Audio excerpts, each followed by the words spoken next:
उत्पत्ति अध्याय 6। उत्पत्ति अध्याय 6।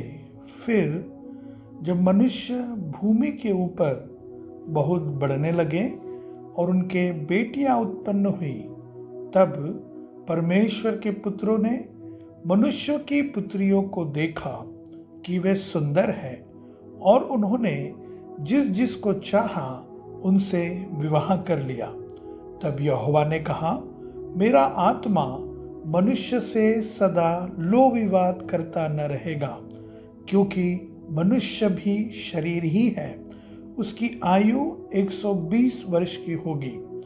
उन दिनों में पृथ्वी पर दानव रहते थे।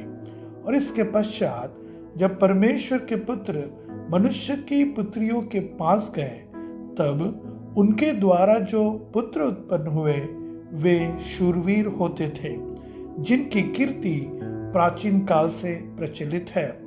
यहोवा ने देखा कि मनुष्यों की बुराई पृथ्वी पर बढ़ गई है, और उनके मन के विचार में जो कुछ उत्पन्न होता है वह निरंतर बुरा ही होता है। और यहोवा पृथ्वी पर मनुष्य को बनाने से पछताया, और वह मन में अति खेदित हुआ। तब यहोवा ने कहा, मैं मनुष्य को जिसकी मैंने सृष्टि की है पृथ्वी के ऊपर से मिटा दूंगा।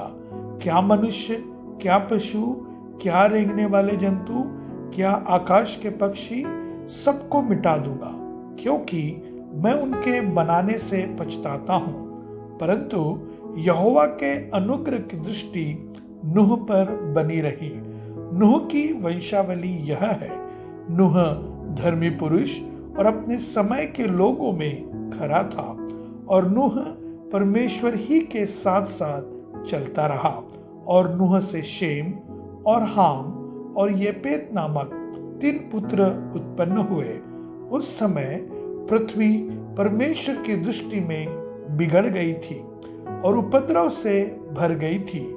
और परमेश्वर ने पृथ्वी पर जो दृष्टि की तो क्या देखा कि वह बिगड़ी हुई है, क्योंकि सब प्राणियों ने पृथ्वी पर अपना अपना चाल चलन बिगाड़ लिया था।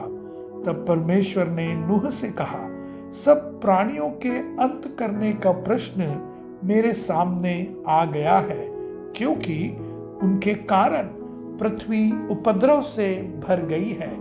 इसलिए मैं उनको पृथ्वी समेत नष्ट कर डालूंगा। इसलिए तू गोपेर वृक्ष की लकड़ी का एक जहाज बना ले, उसमें कोठरियां बनाना और भीतर बाहर उस पर राल लगाना। इस ढंग से तू उसको बनाना, जहाज की लंबाई 300 हाथ, चौड़ाई 50 हाथ और ऊंचाई 30 हाथ की हो। जहाज में एक खिड़की बनाना और उसके 1 हाथ ऊपर से इसकी छत बनाना, और जहाज की एक ओर एक द्वार रखना, और जहाज में पहला, दूसरा, तीसरा खंड बनाना। और सुन, मैं आप पृथ्वी पर जल प्रलय करके सब प्राणियों को जिनमें जीवन का प्राण है आकाश के नीचे से नष्ट करने पर हूं, और सब जो पृथ्वी पर है मर जाएंगे। परंतु तेरे संग मैं वाचा बांधता हूं। इसलिए तू अपने पुत्रों, स्त्री और बहुओं समेत जहाज में प्रवेश करना, और सब जीवित प्राणियों में से तू एक एक जाति के 2-2 अर्थात एक नर और एक मादा जहाज में ले जाकर अपने साथ जीवित रखना। एक एक जाति के पक्षी और एक एक जाति के पशु और एक एक जाति के भूमि पर रेंगने वाले सब में से 2-2 तेरे पास आएंगे, कि तू उनको जीवित रखे।